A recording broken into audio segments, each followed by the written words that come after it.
బీచ్కి వెళ్ళి సరదాగా తిరిగి సంవత్సరం అవుతుంది. ఎంతసేపు ఇంట్లో పనులతోటే అయిపోతుంది.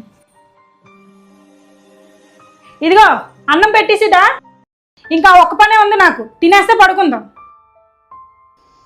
మా అమ్మ ఇంటికి వెళ్ళి మా అమ్మని చూసి 6 నెలలు అవుతుంది. ఎంతసేపు ఇంట్లో గోల, ఇంట్లో యాతనలే. ఎక్కడికి వెళ్ళడానికి కూడా నాకు తీరిక లేకుండా పోతుంది.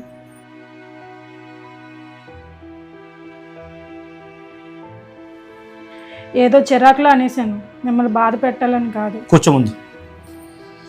నాకు సినిమా అంటే ఎంత ఇష్టమో తెలుసు కదా. ఎన్నాళ్ళైంది నేను సినిమాకి వెళ్ళి. చూడు, నీకైనా వెళ్ళాలని ఉండేది, నాకు ఉండదా చెప్పు? కొన్ని బాధ్యతలు మనం మోస్తున్నప్పుడు కొన్ని ఆనందాలు ఆపుకోవాలి. బాగుంది, అందరింట్లోని బాధ్యతలు ఉంటాయి, అందరూ మనలాగా ఆనందాలు ఆపుకుంటున్నారా?